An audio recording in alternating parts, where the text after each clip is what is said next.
Yo YouTube, GK is back with another video, and this time we're talking NieR Replicant. We have talked NieR Replicant before. It's an impression video for a game that I'm going to do a review on. We do review games, we just haven't in a while because I don't have a PlayStation 5. My last PlayStation 4 game that I had in mind, that I wanted to buy, that I wanted to play, and I'm actually really glad this was it. After all of last year's titles like Cyberpunk, The Last of Us, and so forth. But before we get into this video, what did we do this past week? We talked about The Last of Us. In fact, I didn't want to talk about The Last of Us because, as you can see, this is what happens. We have a quote from Neil Druckmann that validates to me a lot of the criticism that The Last of Us Part 2 got. We also got the news of The Last of Us remake, how IGN comes out and says, no, we don't need a Last of Us remake.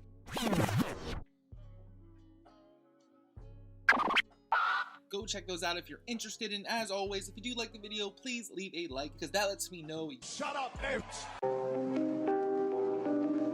Yo, it's the Grown Kid Talk Show.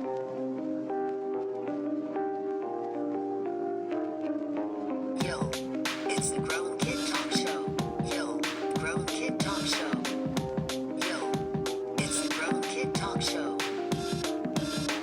And I want to start off by saying I don't know much about NieR. I played Automata and thought it was great, a great game, and it got me into NieR, but not enough to go check out those older games. But NieR Automata was that good in my opinion. Most recently with NieR, I did the Final Fantasy XIV crossover event. It was a raid tier, really good looking. There was tons of homages to the NieR franchise. Of course, I didn't get all of them, but I did get the ones from NieR Automata specifically. I would like to say that Final Fantasy XIV did handle this really good. I think the NieR raids get a little bit more hate than they should because their design and their overall aesthetic, and I think the story is actually worthy, but that is like my NieR compendium. That's all I really have. So playing this first game, I was going into it really fresh and see and feel the themes that people who talk about NieR love so much. And I'm happy to say that that is slowly happening. NieR Replicant is a remaster of a PlayStation 3 title. This begs the question, can PlayStation 3 remasters work? Are they worthwhile? I think in this case it really is worthwhile, and I'm gonna add a couple caveats to that. One, getting original directors, artists, and writers to come back for the project, and voice actors are a huge part of what make NieR Replicant successful. I was a person who was talking about NieR Replicant and at first was kind of like, I wish they did a full remake like they did with Final Fantasy VII, but after playing it and feeling it and seeing some of the changes up close and personal, I kind of see why they just did the remaster route. They did upgrade it without having to make huge canonical story changes. That's why I think NieR Replicant knew what it was, knew what it was trying to be from the jump, and delivered on that. But let me know, do you think it's okay, acceptable, high effort to remake a PlayStation 3 title or remaster one?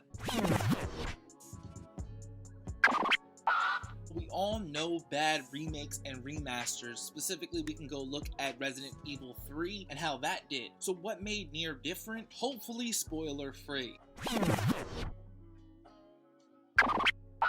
Right off the jump with NieR, you're hit with the feels, and it's going to be an emotional ride, and you're going to notice the aesthetic of NieR. These are two big things you're going to get from the fantastic music, character design, and overall world architecture. It gets you in a vibe very quickly. It is kind of weird that it took a remaster of this game for this type of game to come out and show that it can succeed. Don't get me wrong, NieR Replicant does have this dated feel to it. I, however, really welcome the old school gameplay that NieR Replicant is doing in this action-oriented gaming landscape we're currently in. It's kind of like NieR Replicant is a slice of life, if we're equating it to a genre. Controller vibrations feel good at certain moments. It's funny, a lot of people don't talk about controller vibrations, but I think it's going to be more and more of a conversation going into next gen, and it is serviceable here and gets you into the feeling of the game. Because this was all put together so well. The world is so strong, dialogue is so good, and this brings me to one of the best parts, that downtime.